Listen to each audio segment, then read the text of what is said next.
Amendments to the federal constitution to allow Malaysian mothers to confer citizenship to their children born overseas is expected to be tabled in Parliament soon.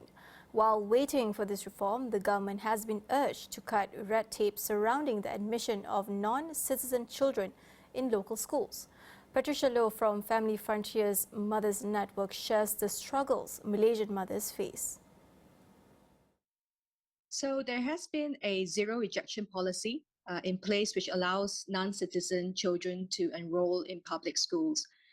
However, what happens on the ground tells us otherwise. The current admission process is very lengthy. It's very cumbersome. It differs according to immigration branches and also differs from state to state.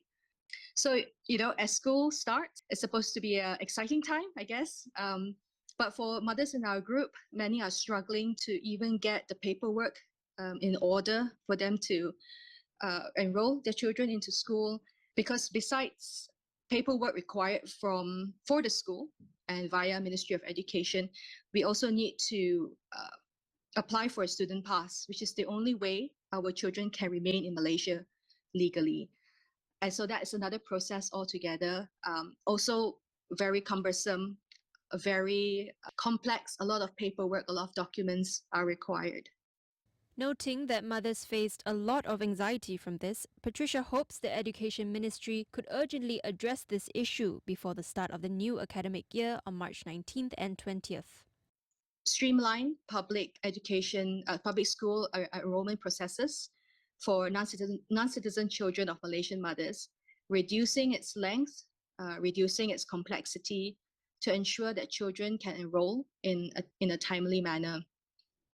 And the ministry must also ensure consistency across all state education departments and to provide non-citizen children of Malaysian mothers equal access to essential services and resources such as textbook loan schemes, government financial aid, and dental checkups.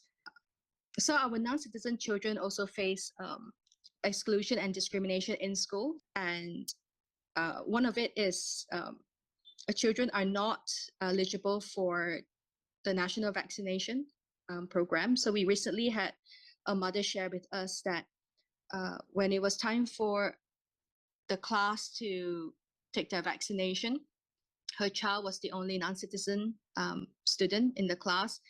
She was pulled aside and she had an X marked on her arm, and she was told to stand aside while all her other classmates took their jabs.